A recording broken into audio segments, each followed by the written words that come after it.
I have a question for you. Commented on how we do see the heart moms, and no offense to dads, but I'm going to just talk about heart moms that do engage in that negative cycle of Johnny had a runny nose, this parent asked me an insensitive question, and you kind of see that theme throughout a lot of their posts and their lives.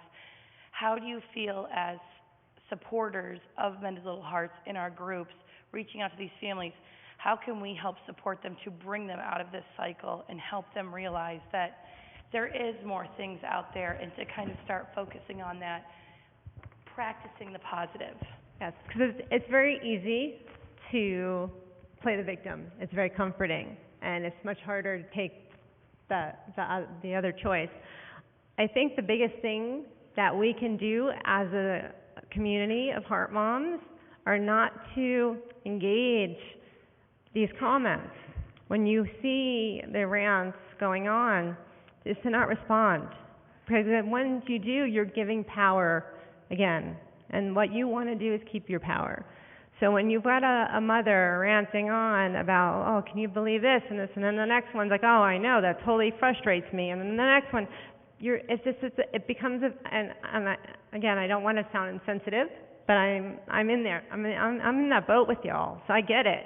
But it becomes a pity party, and nothing's getting done, and it doesn't change anything. It's not going to change the person's comments. So I think the first step as a community is not to support that type of behavior. And then what I try to do, if anyone recognizes any of the posts I make, is I try to put positive things in there, and I try to reframe things, the same situation, more in a positive way of how to look at things. And that's really what it's all about. It's the reframing your experience. It's the old back down to the glass. Is the glass half empty or half full? And you have to make that choice for yourself and become a role model for other moms. And I think eventually people will start to catch on when they start seeing, that you're feeling okay about things. And that's where most of us want to be. And they just don't know how to get there. So they use the ranting as a way to get attention and to bring the focus back. And I think you need to start with yourself and your own child, and reframe how you're reacting to that, and catch yourself, because I catch myself. I get mad about things. My mother-in-law had the flu, and she came over and saw my son, and my husband's here. He can attest. I was ranting about it, but then I stopped. I'm like, okay, I need to move on, because I can sit here and be mad about that, but he's going to be all right. And you just kind of have to have that faith too. And you have to give your kids more credit. I don't think as many heart moms out there give their kids the credit they deserve. These kids are a lot tougher and resilient than you think. And I think that if you give them the proper platform and you set the expectations, they will rise to that. But if you tiptoe around them and you gasp anytime somebody breathes on them, they're going to respond to the world in fear. So a lot of it comes down to you and how you choose to respond to your child. And it makes a huge difference with your child. Because I said, my kid is fearless. And he'll talk about his Spontan. His fifth birthday, he had his Spontan at 3.5. When he turned 5, I asked him what he wanted to do for his birthday, because it was a weekend. He wanted to go to the hospital to thank the doctors. So we turned it into a positive, and that's what we just keep trying to do. We make him proud. He's aware, but he's Caden, a kindergartner, just graduated kindergartner. He plays soccer. He loves to travel. He loves Minecraft, and he happens to have hypoplastic left heart syndrome. It doesn't define him or us as a family, and you have to get to that point to move forward. So don't support it in other parents, and be a role model for the community and for your child. Thank you. Gwen, did you want to comment on that? I think when I hear you talk about some of the stuff that shows up on Facebook, and in some ways it's some of that big behavior that that I'm really trying to think about.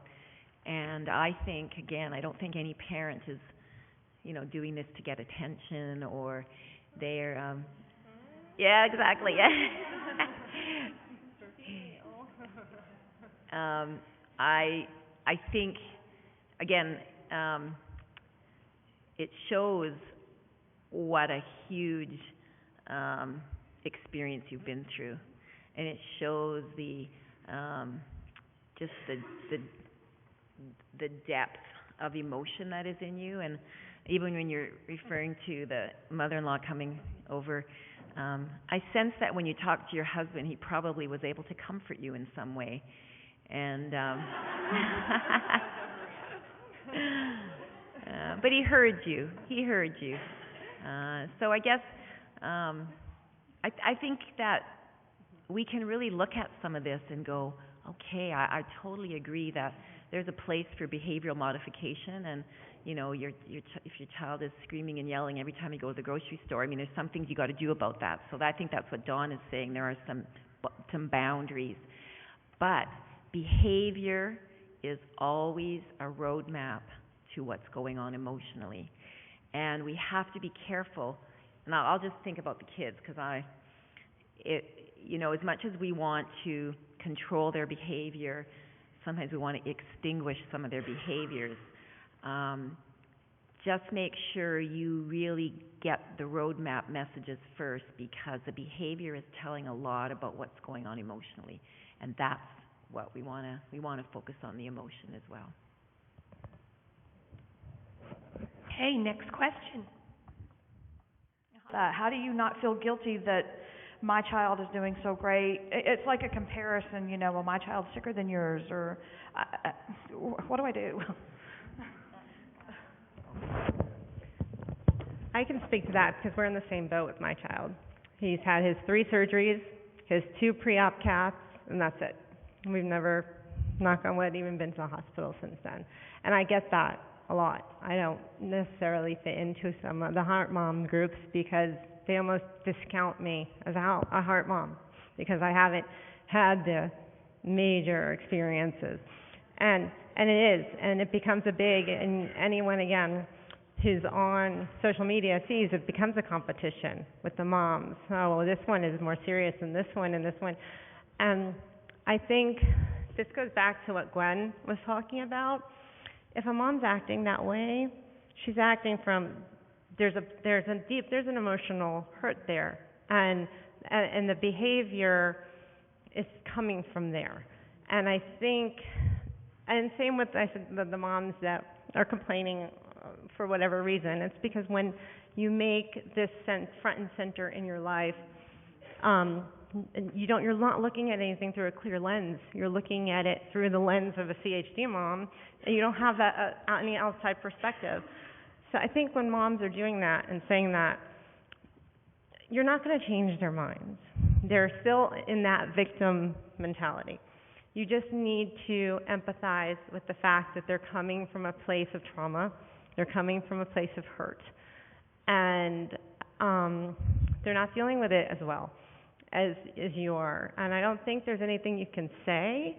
I think the best that you can do is just be positive. And if you need to pull back. But I wouldn't engage in it. I wouldn't become a competition. I wouldn't give it that power. Again, it's about taking the power back. And you might just have to tell yourself and give yourself that permission that we're just going to never agree on this. And that's okay because we're in different places. And it's not necessarily because you've had this super blessed road and they haven't. That doesn't make you any less of a heart mom. You sat through those operations. You sat through that diagnosis. We are all on the same playing field, regardless to whether your kid is doing great or your kid's had more problems. We've all gone through the same steps. We're all in the same boat. And we're just in different places mentally and emotionally with our acceptance of that. And there's some moms, like I was talking about, that will never get to that spot. And you just have to be okay with that and just realize it's not a reflection of you or your child. It's their issue, and it's not your job to fix it. and you're not going to.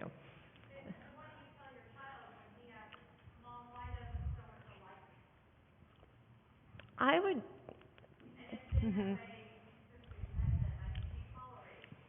Just like I think you would take the heart defect out and it's just pretend they're on the same baseball team and she's a better hitter than your son is.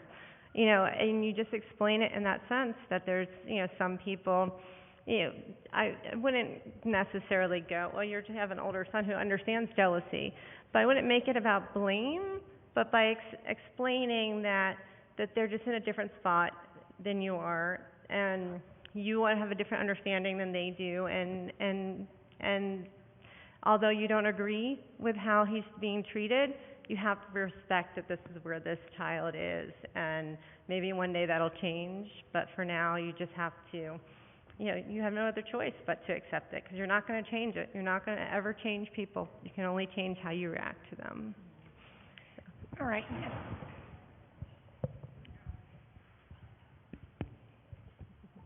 Okay, another question? Hi. I just had a comment. I just wanted to say, as speaking as someone who was a child with a heart defect, I just want to thank you so much for, you know, talking about not letting the CHD define you and not letting it define your child, because it really is so true. I grew up with two brothers. My parents treated me just exactly the same. I had a Fontan, and you know, I've always felt like a normal, healthy person. And I know a lot of people who are, you know, around my age and who don't feel that way. And even if, you know, they don't really have a medical reason to feel that way, they, you know, they've always been treated so like they're in a bubble, and it really does affect you later in life.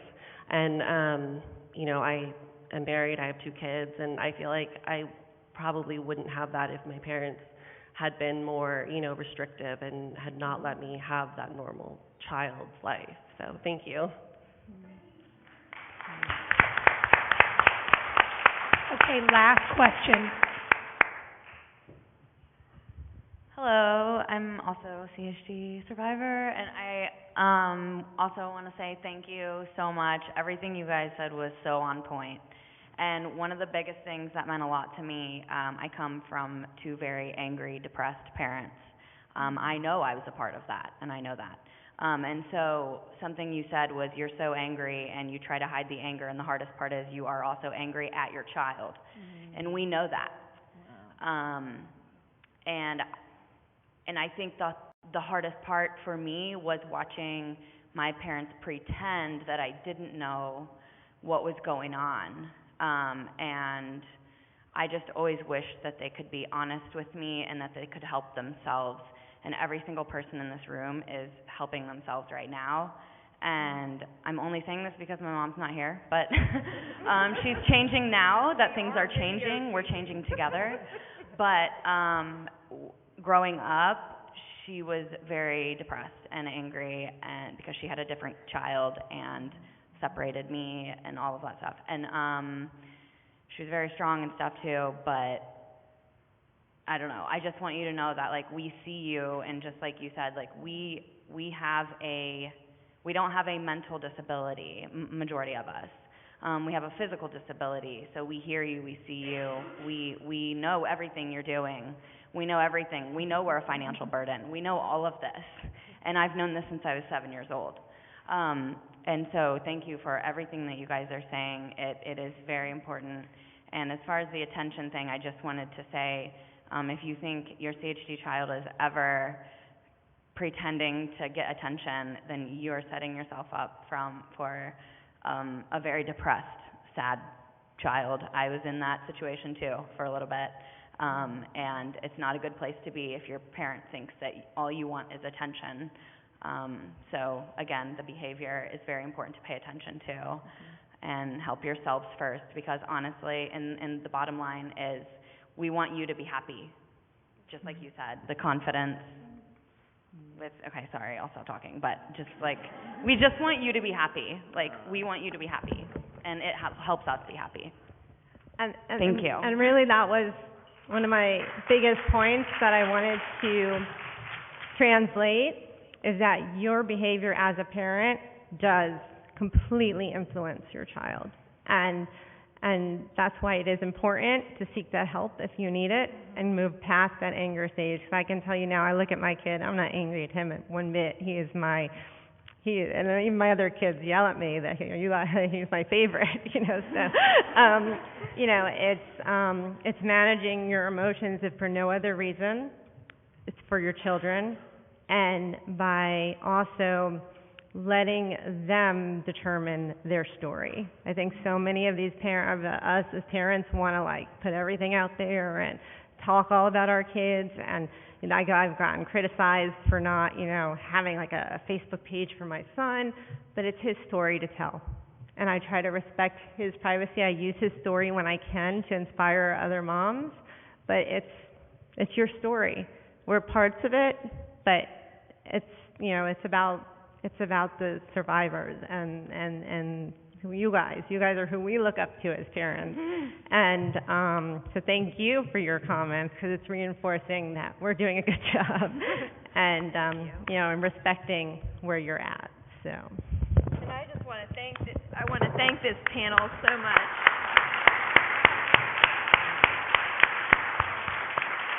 One of the things I think is really important about this panel, and one of the things I loved from both of you, is you talked about the spectrum. So you acknowledge, yes, there's trauma, and especially in the parents who have kids who are still with us can't even imagine the trauma.